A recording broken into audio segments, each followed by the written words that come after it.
Darren, the next topic is, of course, what has come in the wake of that defeat. Five black Springboks supposedly approaching COSATU, feeling that they've been sidelined and not getting enough game time. What have you guys made of all of that?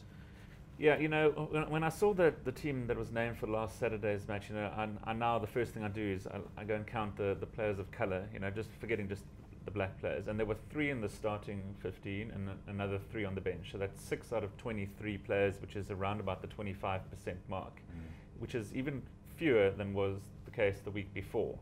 When you look at those 3 players in the starting lineup, it's Brian Banner, who's obviously been around for a long time now, and you know he warrants his spot. Got Beeston Tuarira in the front row, who wasn't even born in South Africa, and then you got Damien Delende. So those are the 3. When that article came out and there were 5, because there's so few in the Springbok setup, you could almost, without naming them, you could almost go and work out who the players were. It didn't say whether they were current Springboks or past Springboks, but you assume that they are in the current setup and they just in the greater squad. Yeah, probably the greatest squad when they name, you know, the 48 or 49 players, and then obviously whittle it down to, you know, the 28 or 30 that you know, go on tour. So it's probably in the greatest squad, but you can probably work out exactly who these players were. It must be said that there were 2 white players as well who said not enough in their belief has been done for transformation. You know, it just throws a spanner in the works again. It's like that unnecessary concern that Heineke Meyer has, that he has to consider, you know, if Brian Banner gets fit, I need to. Because he hates being drawn into the transformation issue. Absolutely, you know, and rightly and it so. only seems to pop up when the Springboks aren't performing. Yeah, I was going to say that's always the case. And Brian Banner, you know, he probably hasn't had his best year to date. Yeah. He is sort of, I would almost say, coming to the end of his career, but he's certainly towards the end, closer to the end than the beginning. But he's, you know, warranted his spot in the squad for a while. And as has Beeston Tuarira as well. It's just when they need to be rested or they get injured, who then replaces them? It almost has to be like for like, you know, player of colour for player of colour. Otherwise, that number drops even further. So I'm not sure how many players are coming through. You look at Craven Week, it seems they're far more. You look at the SA Schools and SA Schools A side, far you know, more 50-50 representation between, you know, white and black players.